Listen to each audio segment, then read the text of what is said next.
په څرګنده داسې ښکاري چې د افغانستان د جګړې ښکېل لوري د دې شل کلنې جګړې د پای ته رسېدو په درشل کې دي. د افغان سولې په برخه کې په کور دننه اجماع رامنځته شوي او ټینګار په دې ده چې دا جګړه پوځي نه بلکې سیاسي حل لري. تازه د افغان حکومت او طالب مرکچي پلاو ترمنځ په قطر کې تېره ورځ د خبرو دوهم پړاو خبرې پیل شوې. ورسره هممهاله د افغان سولې لپاره د امریکا ځانګړی استازی زلمی خلیلزاد کابل ته راغلی.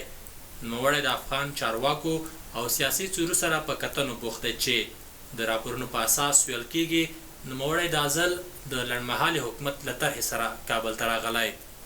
له بلې خوا به همدا میاشت امریکا کې واک نوي ولسمشر ته سپارل کېږي. ډونالډ ټرمپ به د امریکا نوي منتخب جمهور رئیس جو بایډن ته ولسمشري سپاري. دا چې دا به د طالبانو سره د امریکا پر شوي تړون او افغان سولې څه اغېز ولري غواړو په دې او ورته نورو مسایلو د روحي په نننۍ مرکې خپرونه کې د افغانستان د خلاصون شورا له مشر مولوي سید اکبر آغا سره لنډه مرکه ولرو. تمه ده تر پایه مو ملتیا وکړئ. آغا صاحب محترم، خپرونه کې درته هرکلی کوو. مننه چې زموږ بلنه مو ومنله. لومړی کې که راشو دې ته چې دوحه کې پرون د خبرو دوهم پړاو پیل شو د افغان سولې په برخه کې د افغان دولت او مرکچي او طالب مرکچي پلاو ترمنځ. ورسره هممهاله د امریکا ځانګړی استازی کابل ته راغلی. د راپورونو په اساس ویل کېږي چې نوموړی دا ځل د لنډمهالي حکومت له طرحې سره کابل ته راغلی. ستاسو معلومات څه دي؟ بسم الله الرحمن الرحیم. مهرباني، زه فکر کوم چې په افغانستان کې د اوسنۍ پړاو د مذاکراتو چې دي هغه اساسي پړاو او ډیر حساس پړاو دی. په دې نسبت باندې چې اوس به دلته معلومیږي چې په افغانستان کې کوم طرف په افغانستان کې صلح غواړي او کوم طرف په افغانستان کې صلح نه غواړي. البته دا واقعیت دی چې دا څرګنده شوه په اولین پړاو کې یا د بین الافغاني مذاکراتو په پړاو کې چې اولنی پړاو یا تر هغه دمخه د امریکایانو د طالبانو ترمنځ خبرې وې، دا څرګنده شوله چې طالبان یو قوت و طاقت او په افغانستان کې یو منل شوي څوک دي، او دا هم څرګنده شوله چې خارجیان چې افغانستان ته راغلي دي د هغه د اشغال په نامه باندې دلته دوی وخت تېر کړی دي، او دا هم د ډېرو شیانو معلومه شوله چې دوی به د افغانستان اشغال پای ته رسوي او ژبه. نو په دې نسبت باندې زه فکر کوم چې امریکایان هم په دې باندې پوه شوله چې زموږ بودن په اسیا کې نه په افغانستان یوازې کې، یعنې دا یوازې افغانستان ته دوی نه وراغلي، دا د اسیا ملکونه چې وه دوی تر سایه لاندې راوستله. نو دوی ویل زموږ بودن په اسیا کې نه کېږي چې هغه افغانستان مرکز شي، ځکه چې افغانان بهادوره خلک دي او هغه داسې خلک دي چې روسانو ته موږ تاسې ولیده چې ماتې ورکړه وو. دوی چې راتلل هم اول په ډېر احتیاط باندې راغله، د ځانه سره 45 ملکه راوستله، د باندې داسې څوک نه پرېښوله چې هغه سبا د دوی په مخالفت باندې د یو چا سره کومک وکړي، ځکه چې دوی په قوت کې وه. که څه هم بعضې ملکونه پاته وه چې هغه د دوی سره نه وراغلي، لکه روسان پاته وه دوی سره نه وراغلي، خو روسانو سره دومره جرأت نه و چې هغه د دوی په مقابل کې راپورته شي. ولې هغه وایي دا یوازې یو امریکا نه دي، دا لندن هم ورسره دي، فرانسه هم ورسره ده، نور ممالک هم ورسره دي. نو د دغو ممالکو مقابله کول دا به زما دپاره ناشوني وي. نو زما فکر باندې خو الحمدلله بیا هم افغانانو دا وښوله چې خپل غیرت و همت یې په غیرت و همت باندې امریکایان دې ته مجبوره کړله چې د افغانستان څخه ووځي. نو اوس زه فکر کوم چې د امریکایانو سره یوه اندازه اراده شته د وتلو او دلته د یو حکومت جوړولو، خو دلته یو څو شیان شته چې د هغې ته اشاره کول غواړم. د دې حکومت جوړول چې امریکایانو سره اراده شته، چې دلته حکومت لنډمهالي حکومت، چې دلته لنډمهالي حکومت د هغه باندې بنا بل حکومت، نو چې هغه لنډمهاله حکومت به بیا زمینه برابروي بل حکومت ته، ځکه چې امریکایان دلته کوشش د دوو درو شیانو کوشش کوي. یو کوشش د دوی دا کوي چې دوی د روسانو په مرض باندې مبتلا نه شي، کوشش کوي چې دلته یو دغه حکومت جوړ شي او بیا ولاړ شي. روسانو دلته حکومت نه کوي جوړ، ولاړ هلته په روسیه کې ټوک ټوک سولولو. دا که چیرې دوی وایي موږ د دې ځای د روسانو په شکل باندې ولاړ شو، بیا به موږ هم په خپل ملک کې د ټوک ټوک کېدو.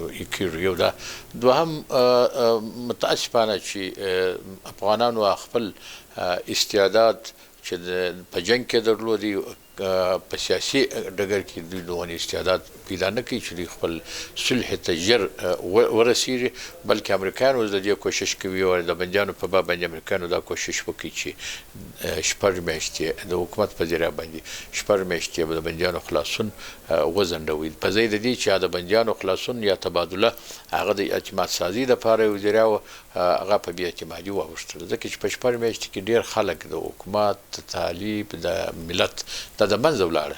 نو هغه طبیعي خبره ده چې د خلک چې د منځه ځي مړه کېږي، هغه بې اعتمادي راولي، اعتماد نه راولي. نو خبره خو دا وه چې دا بندیان ژر خلاصي وای، اعتماد راغلی وای د دواړو طرفو ترمنځ، خو هغه په بې اعتمادي واوښته. عاقبت هم امریکایان راولاړ شوه، هغه بندیان دوی خلاص کړل. ځکه چې لویه جرګه راغله تاسې ولیدله، هغه لویې جرګې خبره ونه منله شوله. 15 ورځې وروسته یا زیات یوه میاشت وروسته بیا دا بندیان خلاص شوه. امریکایانو حکومت وویل چې دا بندیان مخامخه خلاصوي، که تاسې نه خلاصوي په بګرام کې زموږ سره بندیان دي، هغه موږ دغه ځای خلاصوو.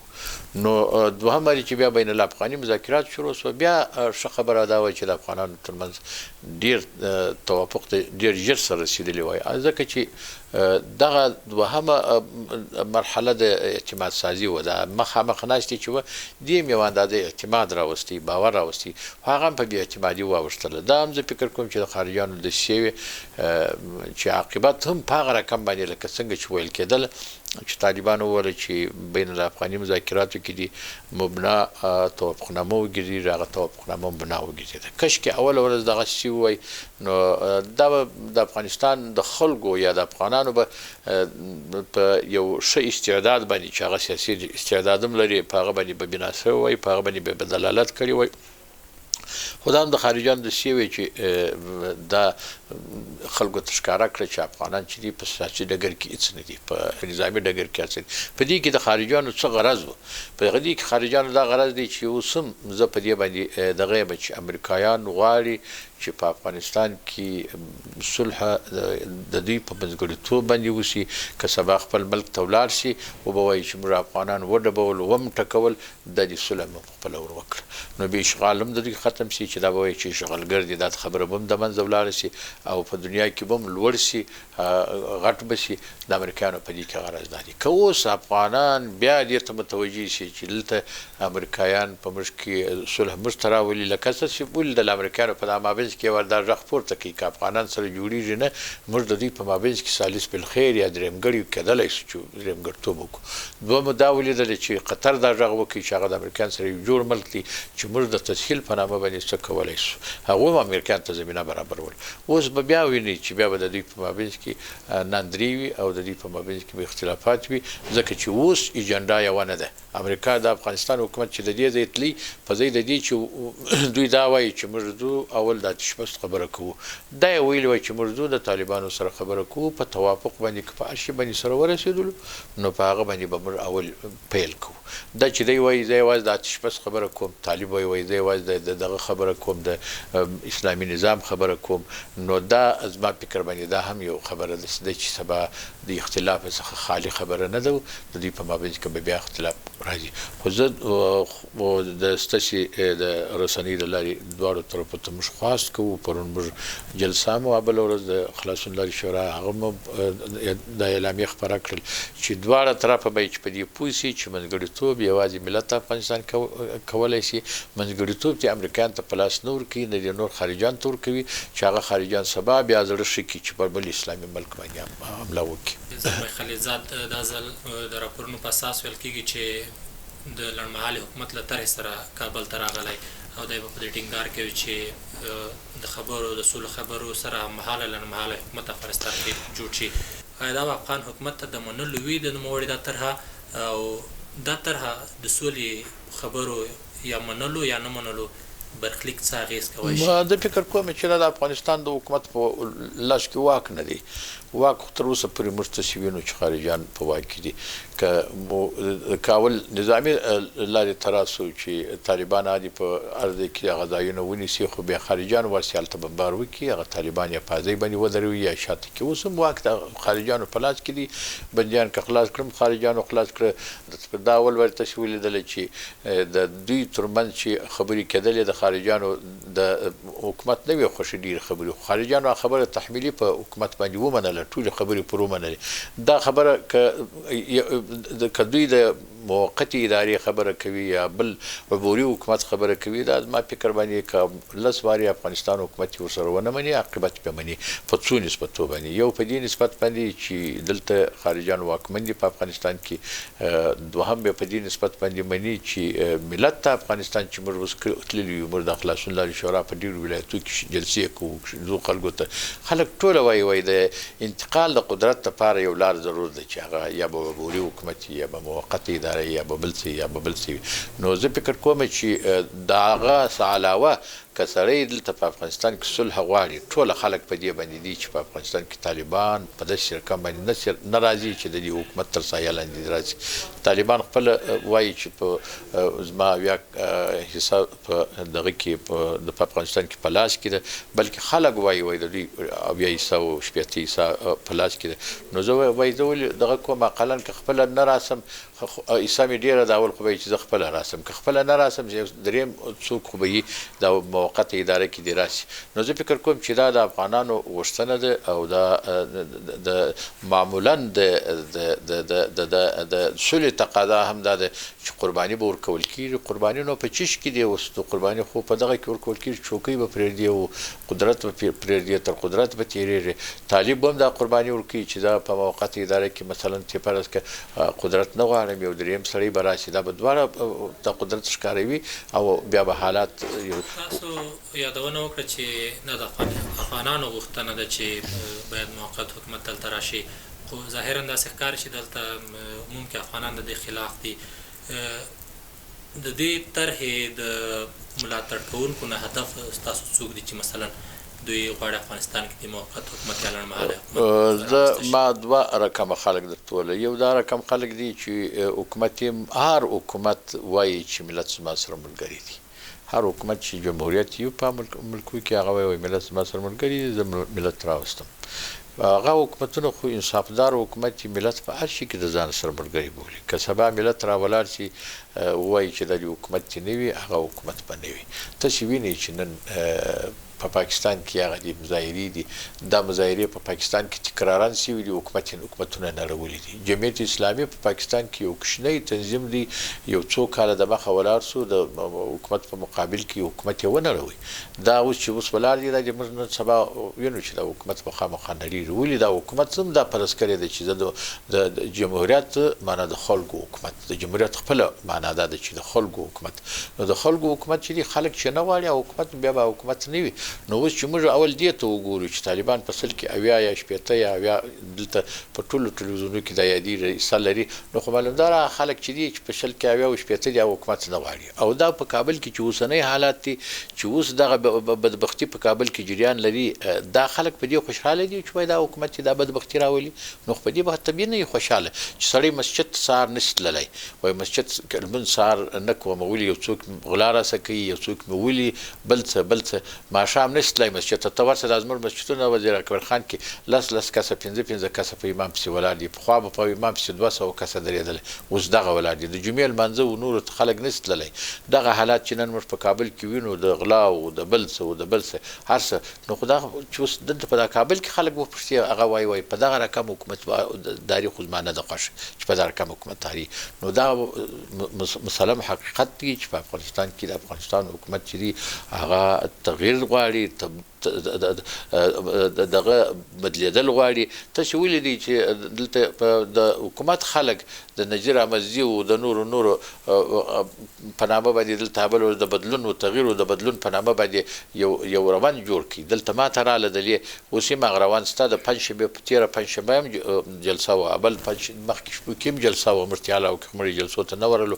دغسې هم جلسه ول دی چې د حکومت خلک وي او هم په قومي باندې دغه سره ملګري دي د اشرف غني سره دی د تغییر او د بدلون په نامه باندې جلسه جوړي. یعنی دا حالات دې بدل سي چې دا په افغانستان کې دا حکومت دې بدل سي. حتی ما ته په دغه الفاظو وویل چې دا حکومت تغییر او تبدیل چې په حکومت کې رانشي نو په دې کې په افغانستان کې امنیت نشي راتللی.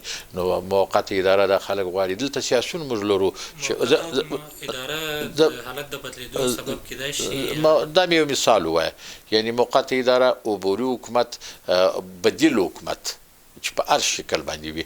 نو دلته موږ تاسې وینو چې سیاسیون په نامه باندې کرزي صاحب دي، شمالي اتحاد والا دي، دا خلک ټوله ما زه پرون د شمالي اتحاد د غټو خلکو سره ناست وم، مجلس مو ورسره، هغه ټوله دا وایي چې په دغه حالاتو کې چې په افغانستان کې جریان لري په دغه حالاتو کې امنیت نشي راتللی. مجبور یو موږ چې دغه حالات په بلې حالات تاړو، یعنې دا به حکومت به بدلوو په بل حکومت باندې، هغه چې په هر شکل باندې وي، په انتخاباتو په شکل باندې وي او د موقتې ادارې په شکل باندې وي، د عبوري حکومت په شکل باندې وي، د انتصابي حکومت په شکل باندې وي، په هر رقم چې وي.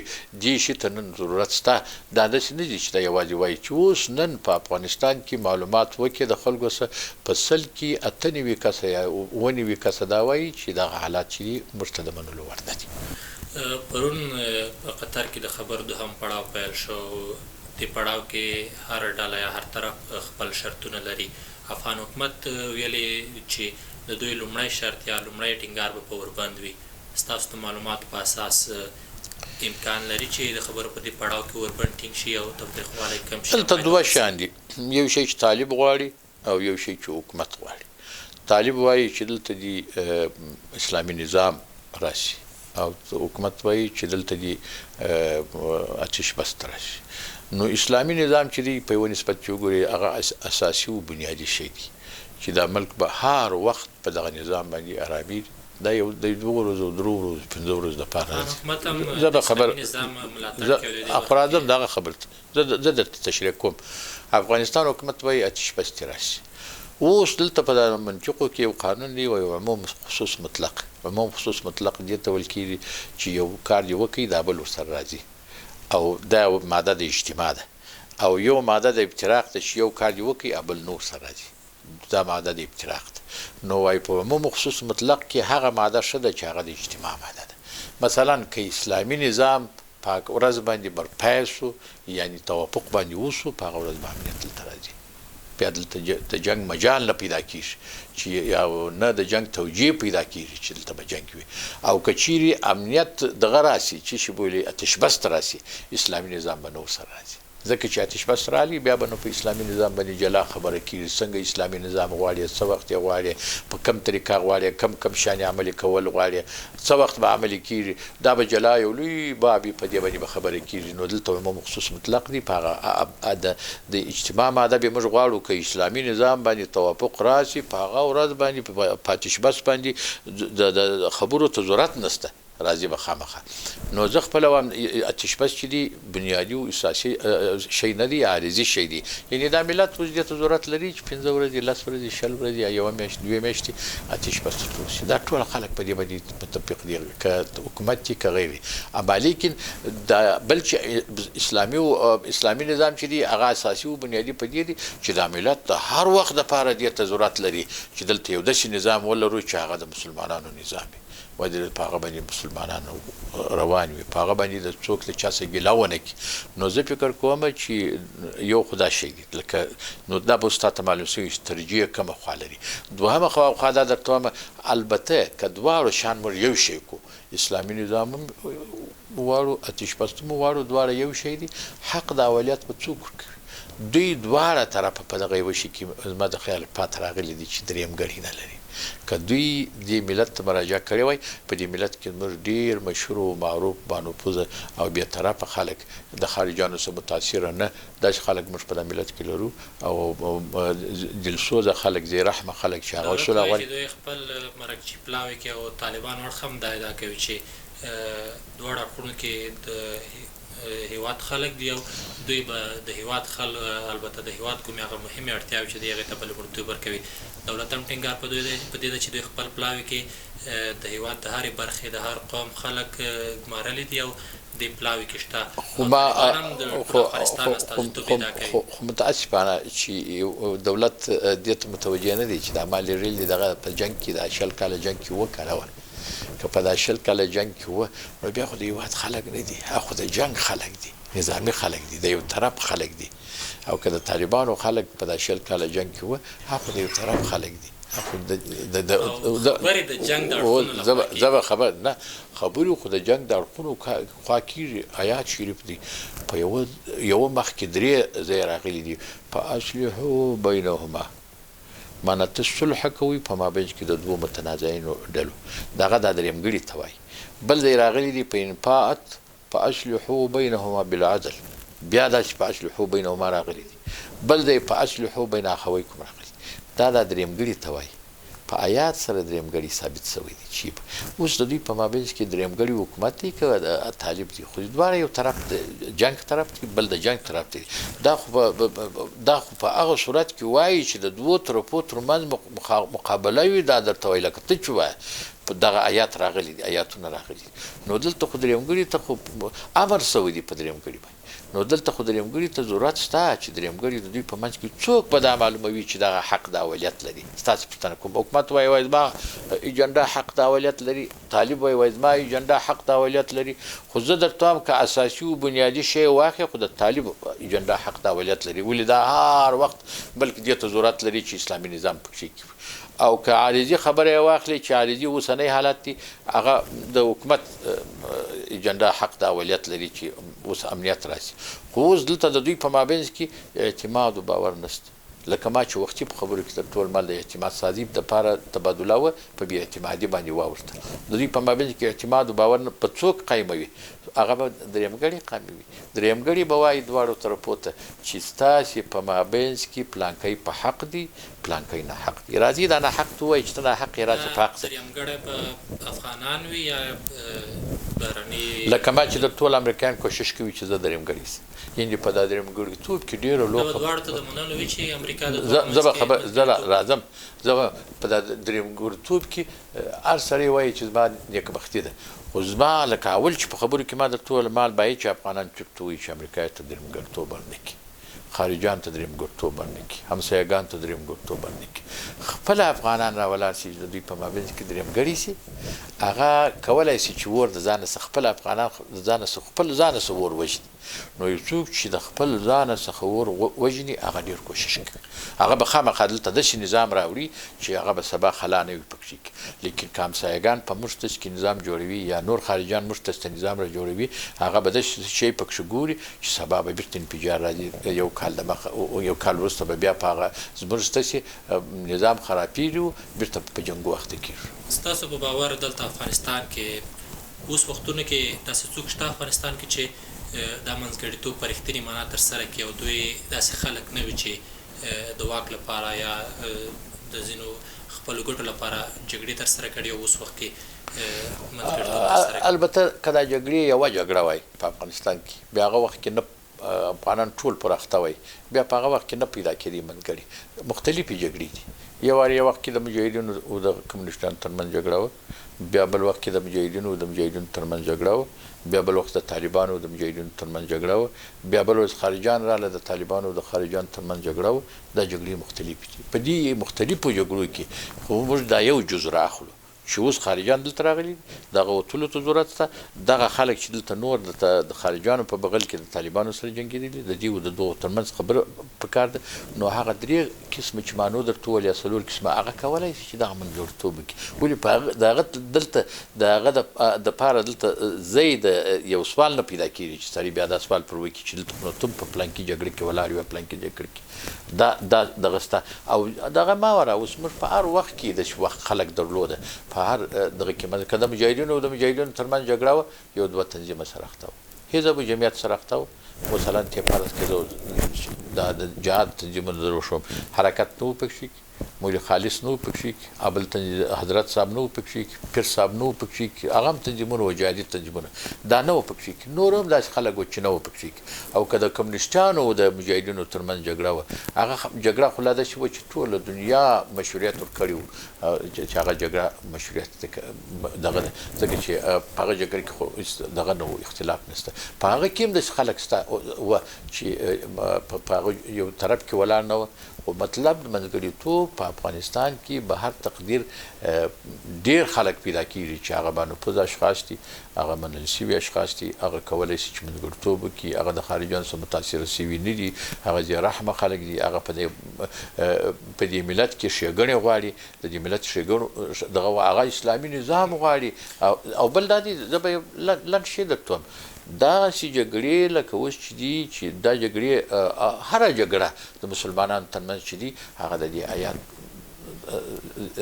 دې آیات لاندې به چې هغه خلک سره ولاړ شي فإن تنازعتم فی شیء فردوه الی الله ورسوله که چیرې څه په منازعه په یو شي کې راځي خدای رسول ته رد کړي نو موږ داسې خلک ډېر لرو چې هغه بېطرفه خلک دي هغه کولی شي چې د خدای او د خدای د رسول په لار باندې دې موضوع حل کړي ویل کېږي چې د افغان سولې په برخه کې کورنۍ او نړیواله اجماع رامنځته شوې آیا رښتیا ده او که لا هم دې برخه کې ځینې ښکاره او پټې کړۍ هېڅ اجماع نشته موږ ملي اجماع نه لرو موږ ملي اجماع نه لرو ځکه یو دا اجماع ده ګوره د دې اجماع تفصیل درته وکړم یو دا اجماع ده چې د عبدالله او د اشرف غني ترمنځ یو حکومت مخالفت لري نو د خپل حکومت اجماع یعنې خپل حکومت یې دې ته جوړ کړي چې یو شو هغه هم نه دی راغلی پرون اول د عبدالله او د اشرف غني ترمنځ مخالفتونه راغلي دي مخکې راغلي دي د حکمتیار صاحب زوم یې پسې واخیستې ته ګوره دا دورې کې دا د عبدالله کار و چې ایسته کولی یا نه ایسته کولی نن دوی وایي چې ما د ملي حکمتیار یو تنظیم دی ما د ځان سره ملګري کړي هر یو لاړې د ملګرتیا ووتې نه شو ملګري نو چې د څوک پسې اخلي نو دا اجماع ده دا یو پرون اتا د وزیر یدوري کې نو اتا او د په مابینځ کې مخالفت راځي هغه د یو طرف د جمعیت یو څوک دی هغه د اجماع نشته دا بل ګټو خاطر نه د سولې په برخه کې هېڅ نه دی هېڅ نه دی استاد اوس راولاړ شو راځم دې ته جمعیت صلاح الدین رباني ملګری دی د صلاح الدین رباني نفر نه دی ورکړي جمعیت یو غټ تنظیم دی د نفر نشته دا اجماع ده اجماع خو یوازې په بې بنیاد او بې اساسو خلکو نه راځي خو که چیرې تنظیمي لحاظ واخلي حزبي لحاظ واخلي دغه دوه غټ تنظیمونه ما در یاد کړل دي نه دي ورسره ملګري ورسره ستا نه که جهادي تنظیم واخلي حرکت نشته ورسره دا سلسله که په اجماع نسبت باندې که په حکومتي اتفاق او وحدت یې وار د دوی د دولت ترمنځ تر اوسه پورې هغه کارونه چې هغه ملي مصالحې ملي کړي وای هغه نه نادیده کوي نو د دې په مابینځ کې د دوی اختلاف دی نو زه فکر کوم چې دوی حکومتي اجماع نه لري ملي اجماع خو بیخي نشته ملي اجماع خو زه دا درته وایم چې ستا د ملت کې ډېر بانفوذه قومي خلک شته بېطرفه خلک شته نن به یې چې په دې کارو کې ولاړ وي هغو به سالس بالخیر واقع شوی وای هم به اجماع راغلی ملي اجماع خو بیخي نشته اما لیکن د حکومتي اجماع زما فکر باندې تر اوسه پورې په هغه کې هم خلکاوي ډېر دي چې کاشکې دوی حکومتي اجماع هم درلودی نو به بالا دا به وای یو طرف خو به قوي وای چې مثلا دا وایي چې مثلا طالب وایي مثلا ما خپل د طالبانو مخالف سړی نه دی پرېښی چې هغه ماته وایي چې موږ نن ستاسې خبره نه ومنل په دې حکومت کې خو داسې خلک شته دي چې په دغه کې داخل نه دي مثلا پخوا پرون په حکومت کې ورسره داخل و جمعیت ورسره داخل و وزیر خارجه و د صلاح الدین رباني نن حاجي نفر یې نشته پکې کې حکمتیار مثلا چې فرض کړي د سولې د لارې یو تنظیم و دوی ډېر په ناز و نوازش باندې راوستي د زوم یې دورې کړي نو زما فکر باندې دغه اجماع چې ده هغه هم سړی نشي ویلی چې دا به نو واقعي اجماع ده خدای دې وکړي چې اجماع وي زه خپله دا وایم خدای دې وکړي چې دا یو طرف د بل طرف سره چې خبرې کوي هغه په خبرو باندې په یو قوت باندې وکړي، بل طرف هم په قوت وکړي او په پر اخلاص باندې وکړي، ځکه چې په قوت کې اخلاص وي او په قوت کې اختیار وي. دا طرف چې د دې خوازي پر اختیار ولري او بل چې د خوازي پر اختیار ولري، نو بیا که ثالث بالخير راشي اختیارات په د دوړو سواقي د دې په مابينځ کې اصلاح راولي. عملي کې دلته چې ما فکر باندې تر اوسه پورې خلاويسته. دا ستونزه یوازې د حکومت لاړ خده کنه طالبان هم د برخه کې ستونزې لري او د خپل منځونو کې یا له بل فشار سره مخ دي. ډېر خبرې چې موږ کوو د حکومت په دې نسبت کوو چې موږ په دې حکومت کې حق لرو، موږ د دې حکومت د حق سبا چې برخوردار شو.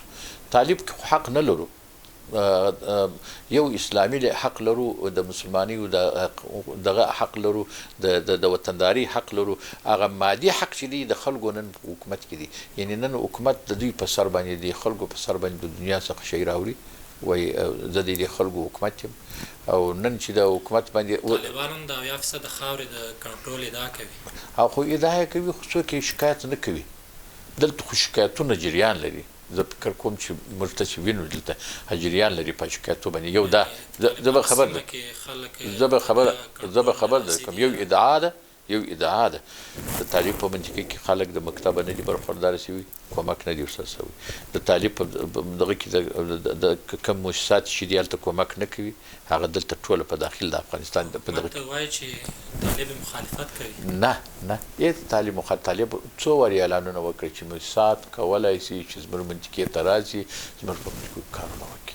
خو البته مؤسسات چې دی یا څوک پرېږدي نه یا خپله ورځي نه، هغه طرف ته په دې طرف کې دي. نو نن خو د دنیا دا خو د طالب په حکومت پسې ورغلی ده چې د دنیا کومکونه د ټول افغانستان په سر باندې راځي، لیکن د هغه منطقې ته نه ځي. نو دا خو دا ګیله یو په لاس شوله. اول خو تا چې د مخ پوښتنه وکړه هلته خو موږ یوازې ګیله د حکومت څخه دلته وه، عملي کې اوس خو ګیله یو په لاس شوله، ځکه چې حکومت ته د دې منطقې او پیسې هم راوړي د دنیا څخه او د ټول افغانستان په سر راوړي او سره د دې چې ټول افغانستان ستا په لاس کې نه دي. نو موږ ګیله بیخي ډېره غټه کړو. نو سړی اول ګیله چې ده هغه د حکومت څه کوي چې حکومت به قرباني ورکوي. لکه مثلا سړی په کلي کې د کلي د مشر څه ګیله کوي، د هر سړي څه ګیله نه کوي. نو دلته خو حکومت وایي زه د حکومت په راس کې واقع یم، نو ډېره خبره موږ د حکومت څخه. طالب خو په غرو کې ګرځي، موږ هغه ګیله ورته وکړو چې ته ولې په غرو کې ګرځې؟ هغه وایي ما ته زمینه نه ده برابره شوې چې زه راسم په اواره کې وګرځېږم، زمینه نه ده راته برابره شوې چې زه ښارو ته راسم، زه تا پسې اخیستی یم، مجبور یم په غرو کې ګرځم.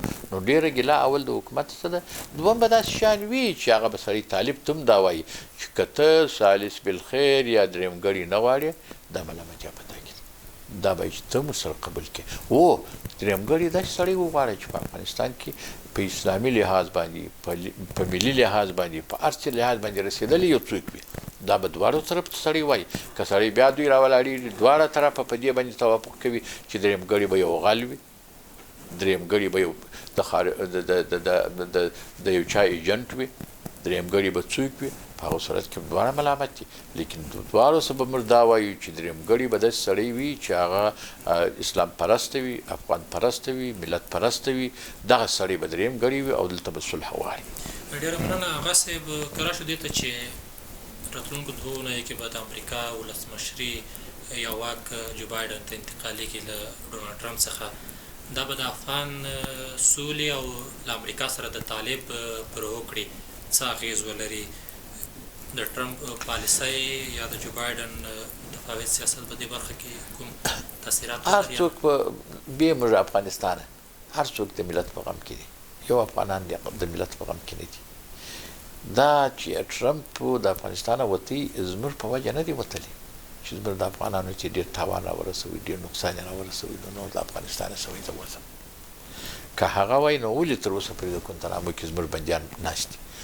خو زه فکر کوم چې هغه تر خپل حساب دی چې زما په افغانستان کې نوره ګټه نشته. کومه ګټه چې وه چا د هلمند یورانیم و هغه مې یوړله یا نورې ګټې مې وي هغه مې یوړې، لیکن هغه ګټه چې زما په لاس کې چې نور یې زه راوړم هغه منطقې د طالبانو په لاس کې دي، هلته زه ګټه نشم راوړلی. مرګ مې کېږي، بل څه مې کېږي، مصرف مې کېږي، نور زه په افغانستان کې ګټه نه لرم. نو بل رئیس جمهور چې هم راځي د ملت په غم کې وي، بل رئیس جمهور چې هم راځي د ملت په غم کې وي، هغه به خامخا د افغانستان کې هغه د سابقه رئیس جمهور خبره تعقیبوي. داسې نه دي لکه زموږ په افغانستان کې چې هر وزیر راشي، نه خو زه مثال درکړم، داسې نه دي لکه زموږ په افغانستان کې چې هر وزیر راشي هغه د بل وزیر نه په کابینه چې دی هغه که څه کاري تجربه پیدا کړې وي، 15 کال په د وزارت کې تیر کړي وي، هغه دورې کوي دی نوي خلک خپل خلک راولي. دا زموږ د افغانستان دغه شی دی. لیکن هغه خلک خو دي د هغو خلکو حساب ورته کوي. هسې دغه کې زه فکر نه کوم چې خاص دي د دوی په سیاست کې تغییر راشي. ته ګوره دغه سیاست ته دوی د جنګ را روان سوي وو، اوباما چې رالي هغه د جنګ موضوع د اوباما په اخیره کې د سیاست واوښتي. ټرمپ چې رالي هغه د اوباما د اخیري سیاست تعقیب کړي. اوس به دا سړی هم د ټرمپ سیاست تعقیبوي. له کابل ورځ چې د دوی د ملي امنیت سړي وویل چې موږ سره هغه سیاست دی، د طالبانو سره کومې خبرې چې کړي سوي دي موږ هغو ته ژمن یو، هغه عملي کوو. ډېره مننه. د روحي د مرکې خپرونې قدرمنو کتونکو، دا وه نننۍ مرکې خپرونه چې په افغانستان کې مو د خلاصون شورا له مشر ښاغلي مولوي صاحب سید اکبر آغا سره درلوده. د افغانستان په وروستیو حالاتو د سولې او د افغان حکومت او طالبانو ترمنځ د خبرو په دوهم پړاو راته وغږېد. تمه ده د پام وړ مو ګرځېدلې وي. الله مو مل شه.